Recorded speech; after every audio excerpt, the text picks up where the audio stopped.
Hey everyone, Joey here, aka Animus, and welcome to something quite different from usual. I am doing a 1-month trip through Europe, like the most traveling I've ever done in my life because school is finally out forever, and I just thought to do something during this time that links in with the theme of my channel. I could vlog every single record shop and clubbing experience I get in Paris, Munich, Nuremberg, Vienna, Prague, Berlin and Amsterdam. So you're actually joining me a week in Munich. Paris was great, but all we found were a couple of kind of karaoke or bar type places. No clubs that seemed to be actually like popping off fully at the time we were there in the area we were.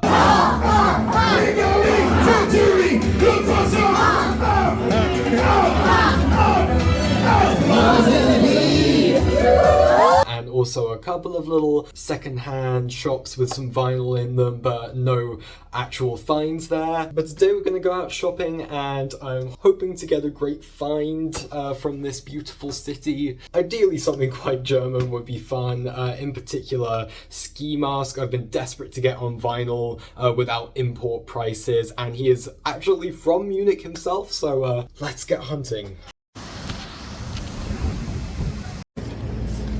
Time's gone by super fast, so I'm going to have to go over multiple cities in one go, but in Munich I managed to go to Best Records, which I hadn't actually managed to go to before, even though I'd been in Munich because it wasn't open at the time. But this was a really cute little spot, and I managed to pick up my first find, which was the first album by Kraftwerk, which they've kind of like disowned at this point, but is honestly one of my most like maybe unpopular albums that I love, because I think it's just like its own unique, crazy, wild journey, and I'm super happy to find this. But the price was kind of low for a genuine copy, so I had like some like skepticism maybe toward this. I did make the crucial error of not checking the runout groove, which is the thing that can confirm it's a genuine copy generally, and yeah, this seems to be kind of a bootleg, but it's like a little bit of a grey area I think with these early Kraftwerk albums, so I will just have to see like if this plays properly, and if it is then I'm totally happy with that, but very pleased with this find nonetheless. And then Nuremberg.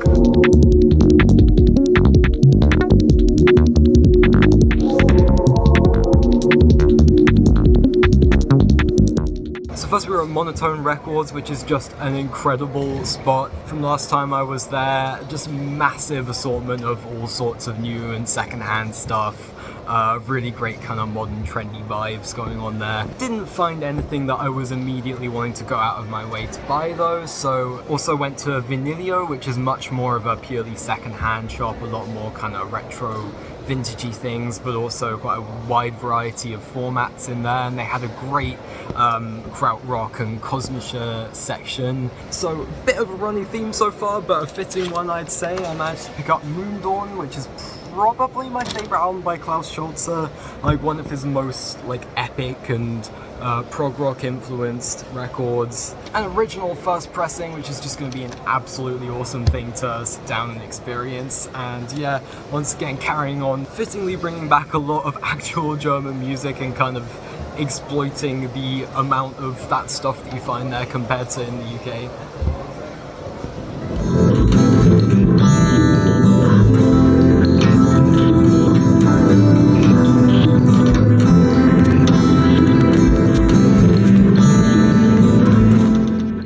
So luckily Vienna is absolutely full of record shops, to the point where we're gonna have to split this thing into 2 days this time. So first I'm just going out on a little solo side quest and leaving my friends napping, so let's see what we find.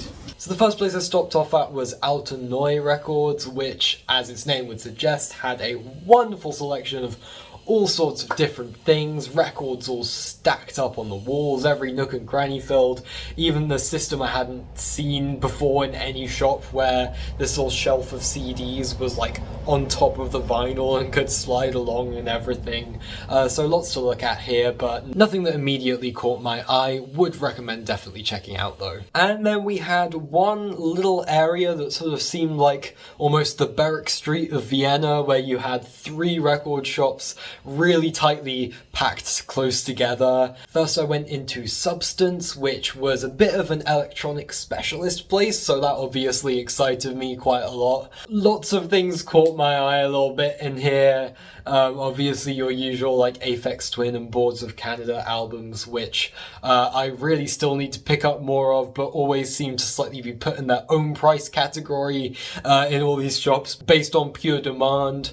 Although I also found a few like little rarities in label sections such as Ninja Tune and Planet Mew, which is not something you see every day. Very nice friendly owner in there as well, might I say, but once again didn't come out with anything. And then Shelter had much more of a kind of wide range of musical trinkets all around, some like hi-fi equipment and stuff. Not a range of records that was super well suited to my personal tastes, but they did absolutely have one of the largest selections of local Austrian artists that I'd seen in any of these places, and a hefty range of CDs considering the size of the store if you were looking for that. So not quite enough luck on day 1, but how about day 2?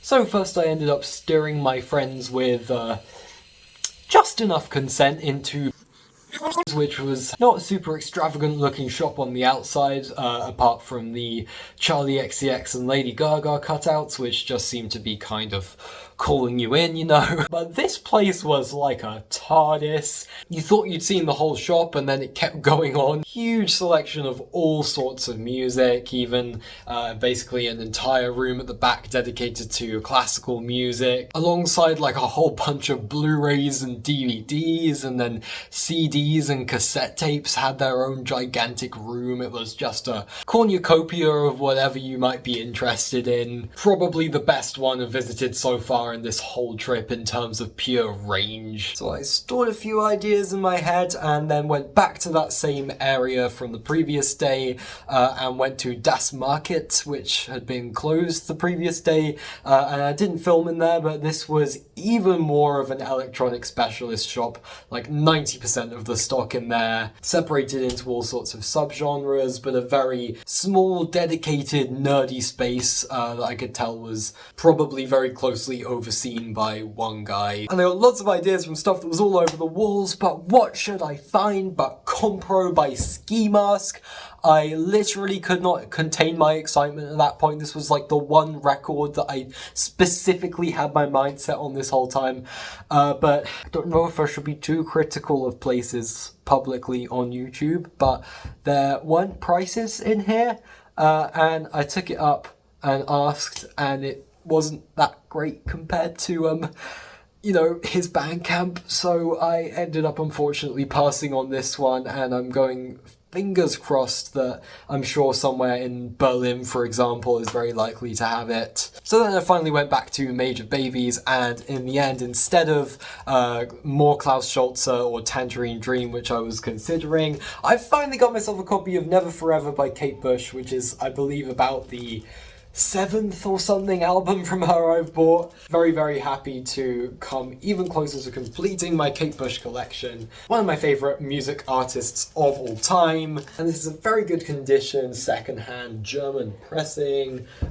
Gorgeous artwork all over this thing. Look, she's just like me. So yeah, a whole lot of searching for only one record I bought in Vienna, but it was absolutely worth the journey as well as the destination. I may only have limited reference points for this, but this just felt like a prime European spot for record shopping in terms of the numbers of really cool places close together. And the architecture happens to be absolutely insane at the same time, so that's nice as well. Prague.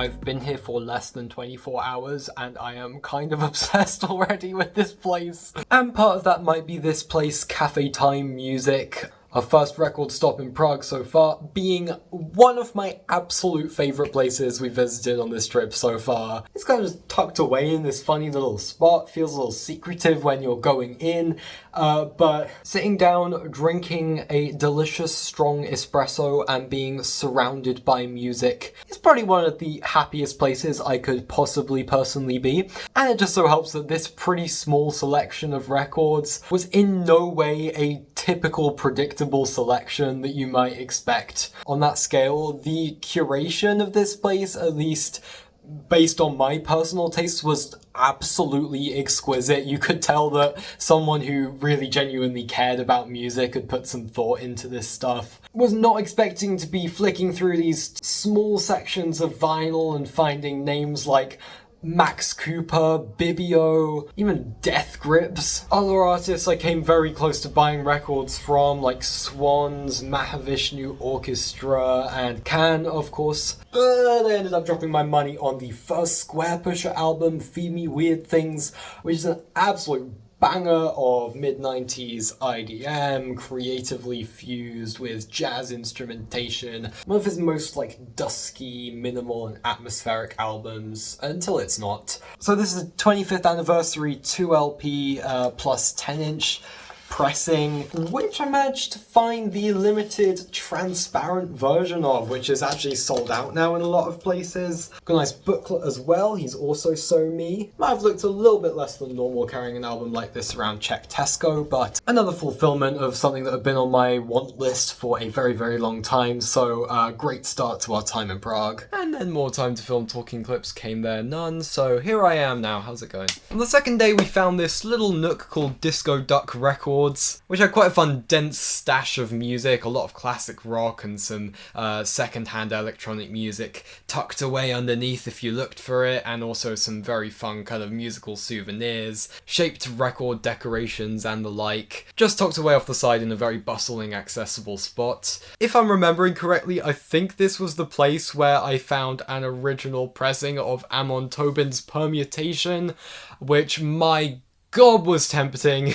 In an ideal world, I would have gobbled that up on sight. And then that evening, we finally went to our first club/live music experience of the trip. In case you've been waiting for me to actually talk about one of those, we went to the Jazz Republic bar, which amazingly is completely free to just go in and see some incredible musicians. I immediately went down to a room whose walls were plastered with signed posters from a massive variety of different artists who have played in Prague, heard the double bass rumblings through the wall and went, okay, this is the shit. I think this is the first time I've gone and watched jazz music this way aside from at festivals, and it was just very mesmerizing. A tiny bit jealousy inspiring as a musician, but in the best way. I just admire the craftsmanship of this sort of thing so much. Absolutely unhinged minute plus drum solo that was an absolutely crazy ride. Gotta be one of the things that stuck in my mind the most. Fantastic evening. Absolutely visit this place if you can.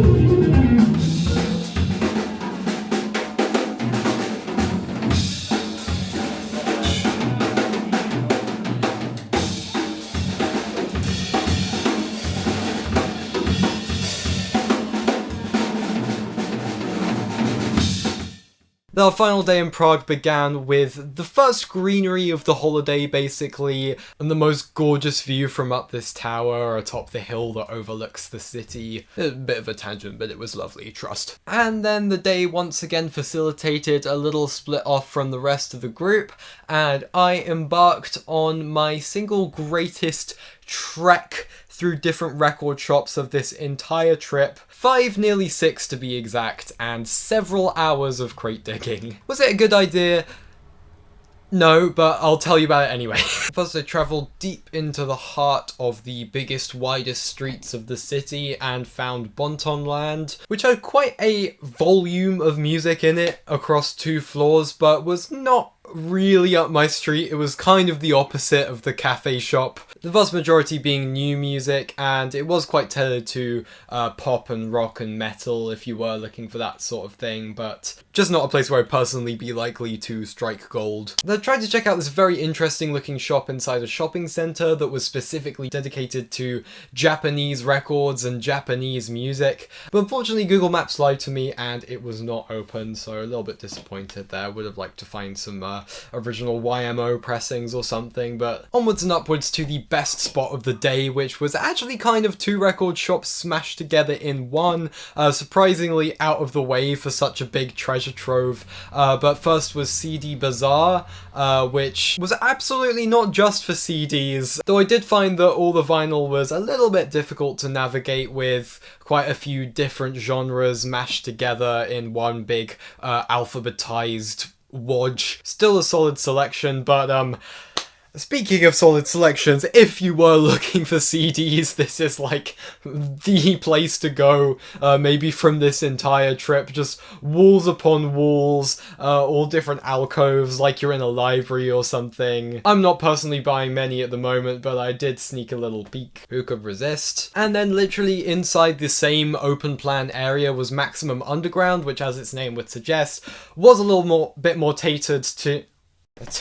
boil and mash them, stick them in a stew. Catered to the slightly more out there and niche extremities of music. Way more substantial electronica section. In fact, like, electronic CDs were plastered all over the walls, with a lot of my favourite artists on display next to each other, and a very promising vinyl selection, even if I didn't end up actually making any purchases. And the place was even better if you were looking for metal and industrial and hardcore music, with a lot of merch of that variety as well. Very artsy, very cool. And finally, Recommando sold both records and books, and its new music section was kind of like the opposite of Bontonland in that it was constantly trying to tempt me with artists on my mental want list, such as Can, Adrian Lenker, and Sufjan Stevens. And they also had a slightly tucked away second-hand section, which caught my eye with artists like Klaus Schulze and Tangerine Dream once again.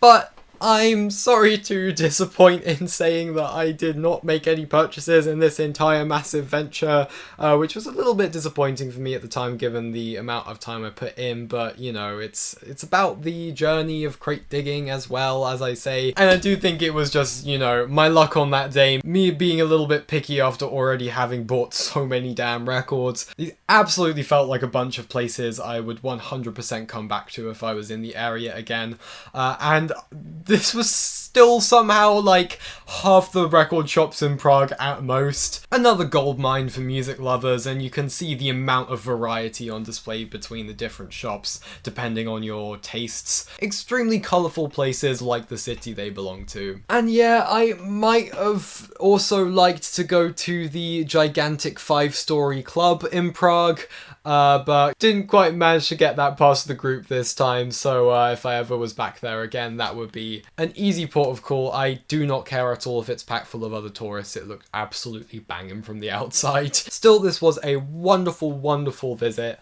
and now back into good old Deutschland to finally visit Berlin for the first time. Let's friggin' go!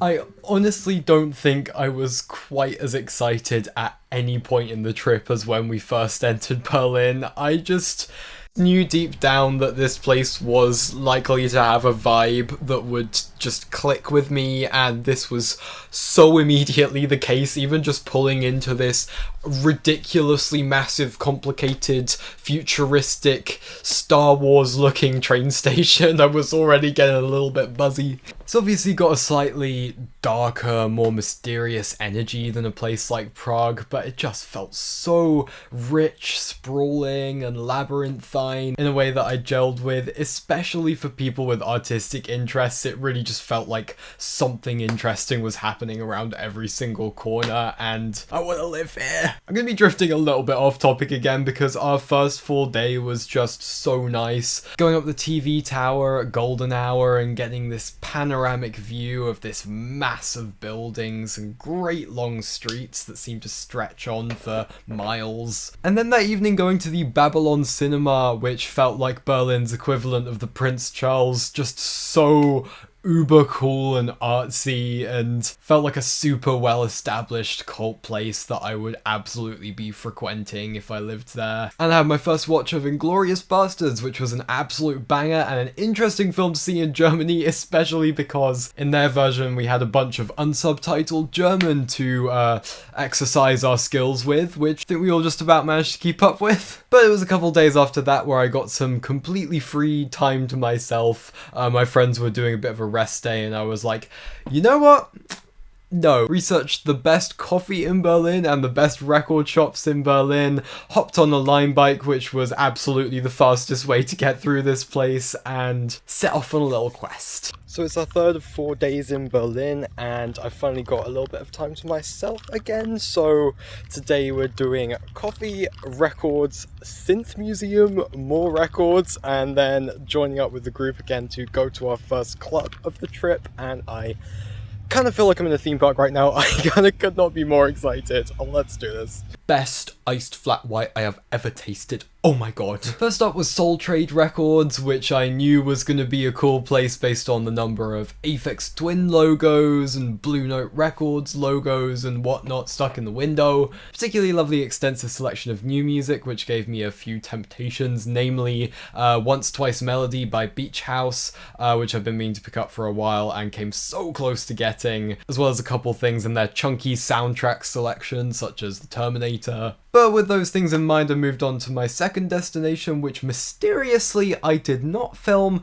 and for the life of me cannot find the name of online, so just trust me, it was not a hallucination, it very much does exist. An all second-hand place with quite a cozy, antique-y sort of vibe, and a heavy emphasis on classical music, jazz, and classic rock. But what really piqued my interest was this record from Andreas Vollenweider, Down to the Moon. Many thanks to the Wonky Angle for making me aware of this one as one of his 10 out of 10s. This is an artist who I guess fits into the 80s new age genre, which I know carries quite a lot of like dated and cheesy connotations, but even if this is absolutely of its time, it is one of the most finely aged and creative examples of what that genre has to offer that I've ever heard. Not only is this gorgeously, lushly arranged across a host of synths and classical instruments, the datedness is almost an asset to this thing because it just feels so earnestly playful, whimsical, uplifting, and genuinely magical in a way that's kind of a unique joy to return to in 2025, so very happy to have added this to my collection. And actually, after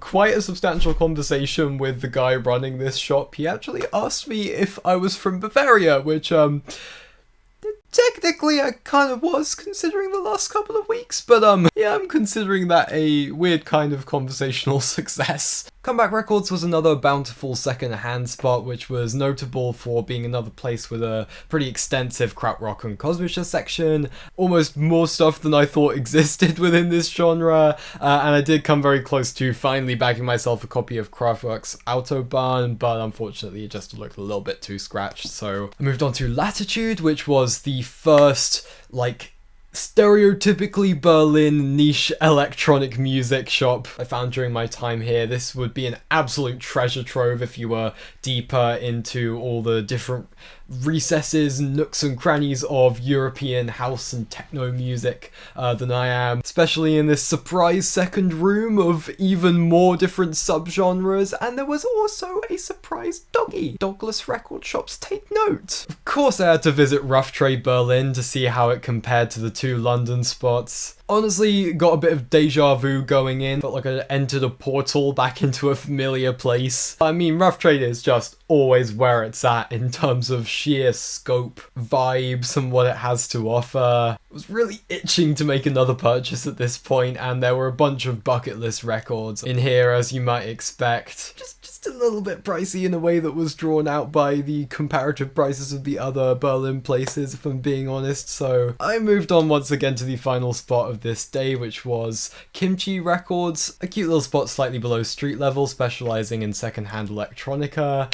But got so hungry at this point for a doner kebab that once again I had to leave. With not too much loot considering the time I'd spent digging around, but don't give up on me just yet. A different kind of reward was going to spend some time at the Synthesizer Museum, which I just found online and immediately just gone, oh my god, hell yeah. It's kind of mysteriously out of the way. You had to go up to this very inconspicuous looking graffitied metal door and press a particular button to get there. But once you went upstairs, it was like entering a different synth heaven dimension. It's called a museum, but really you're just basically given free reign to play around as much as you want for a certain period of time. It's absolutely filled to the brim with rare and classic synthesizers, as well as some newer equipment that I was just totally salivating over. It feels like they just trust and respect you enough to let you run wild whatever level of experience and skill you're at. And you are apparently even able to record some things for yourself if you want to, which is awesome, even though I personally didn't end up doing that on this day. I did hear some crazy synth and drum machine antics in full swing for a lot of the time. Got to play with an 808 drum machine, a Prophet 5, a theremin, just living out my rich synth connoisseur fantasies.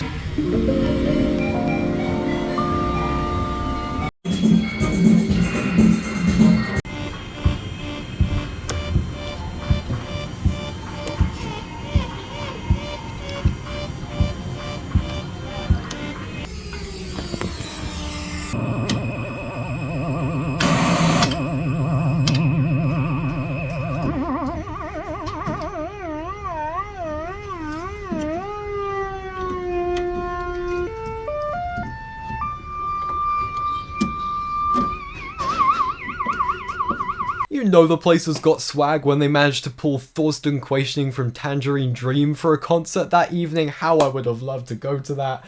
This just felt like the most Berlin place ever. It was an absolute blast and I cannot recommend it enough. And to round off this already stacked day, we finally sind im Club gegangen, and it was absolutely wonderful. Luckily I had some very useful insider info from a friend from Berlin, and we decided to go to Tresor, which was pretty near us, and was just the right kind of size with an exciting but not intimidating vibe. I wasn't quite expecting to get interviewed at the door though, which I was, after a long day, not quite my most prepared for. She asked if we'd been techno clubbing before, and of course we were all like no, so to try and help it I was like, oh, I've been to techno concerts, and she was like, oh yeah, what kind of music do you like?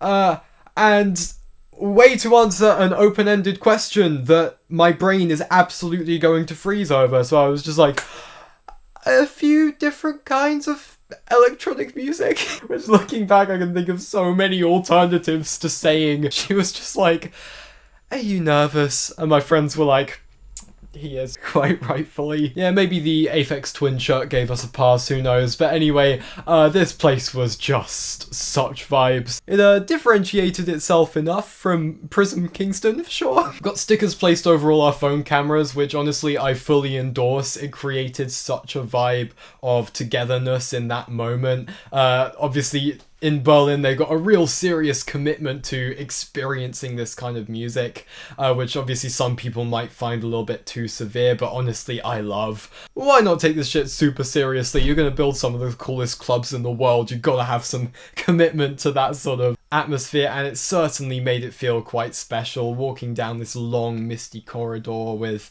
lights running across the ceiling, and getting into this main room with some real proper hard techno grooves running for hours on end. Raw and dusky and atonal, less focused on melody and more on just raw kinetic rhythms and rising and falling surges of energy, lights really flickering across the whole room in a way that almost felt like I was trying to guess gaslight you into thinking you were drunker than you were, but as a fan of general sensory overload, I was pretty into that stuff. Maybe a tiny bit more than my friends. They did still enjoy it, but I mean, what do you expect?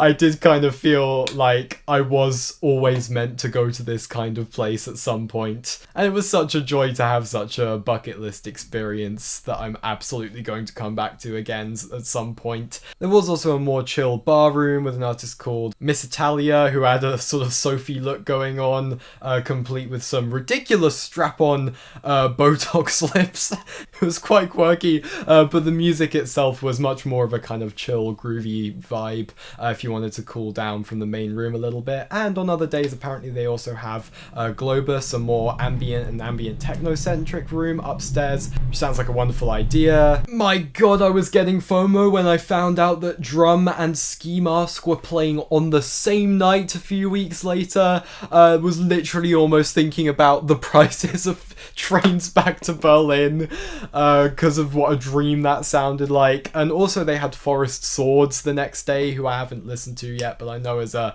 pretty respected electronic artist who I would have enjoyed seeing, but the night before us going wasn't really gonna end up happening. I absolutely saw this evening why Berlin is the clubbing capital of Europe, and I cannot wait to explore more in the future. One of the best days of the entire trip, hands down. And then on the final day, we looked around just one more record shop, OYE Records. Once again, a place so devoted to all different extremities of electronica that it had an entire house room, so a very promising look. And with the ambience. Get that goddamn footage. You're in my goddamn footage. Yeah!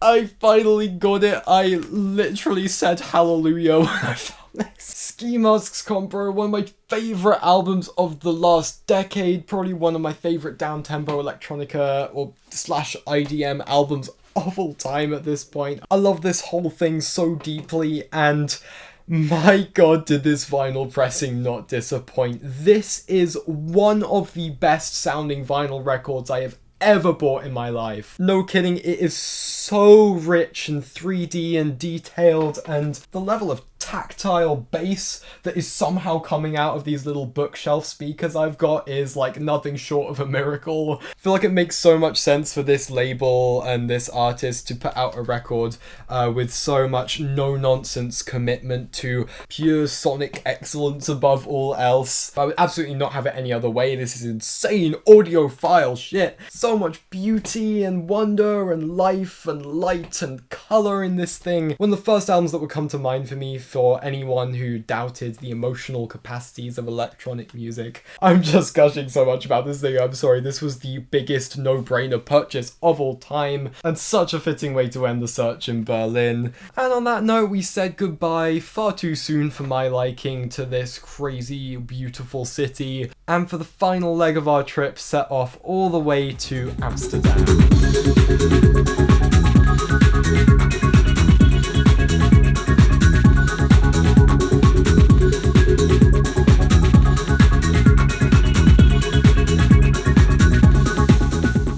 This was an exceptionally long train journey, but the rainbow at the end of the tunnel was finding out that it was going to be Pride while we were staying there, which was such a nice coincidence to end the trip with after narrowly missing the celebrations in Berlin. And speaking of coincidences, there also just so happened to be a literal rainbow over us as we exited the train station, so way to be welcomed into Amsterdam. We looked around just one record shop on the first of our 3 full days there, somewhat incidentally.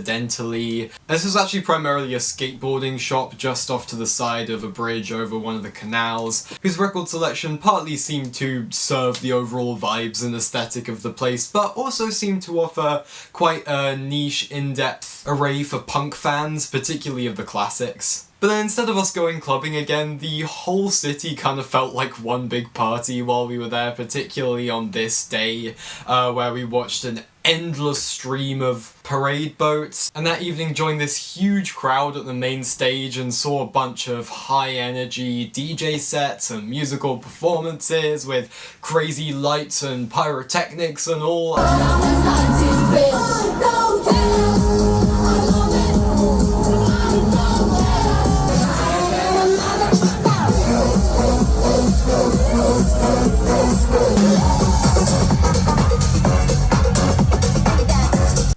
you know, another rainbow above our heads at the exact perfect moment. This guy was saying slay.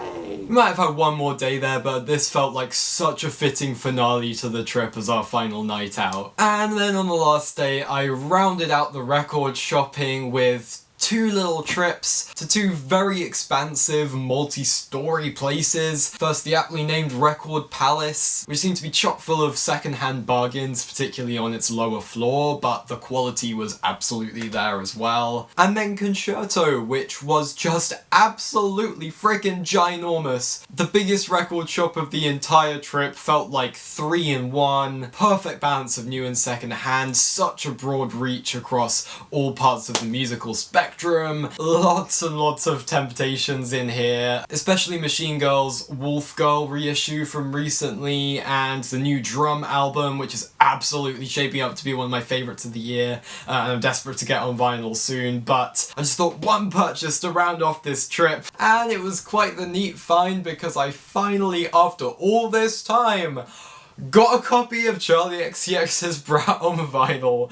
Yeah, it's actually taken me this long somehow. And I managed to get this deluxe edition, which is on 2 discs of white vinyl, unusually stacked together in this wide die-cut sleeve, which looks pretty cool, along with an extensive lyrics booklet, which manages to make I Wanna Dance to Me, Me, Me, Me, Me, Me when I go to the club look like absolute modern poetry, to be honest. And that's not all. This lovely shop even chucked in a nice bright green Brat slip mat, which is swanking up my turntable right now. This has been a long time coming. It fit the vibes of the Amsterdam trip, and I think was a perfect way to round off the hunt. And there you go, it was finally back to England after a month of travel. So many new life experiences in this video and beyond what I've shown. I will freely admit that part of me just wanted an excuse to fit a travel vlog into my usual format like I did with my Briar documentary a few years back. But I sincerely hope you enjoyed this video and maybe found a few useful recommendations. Keep travelling, support record shops and live music. See you next time.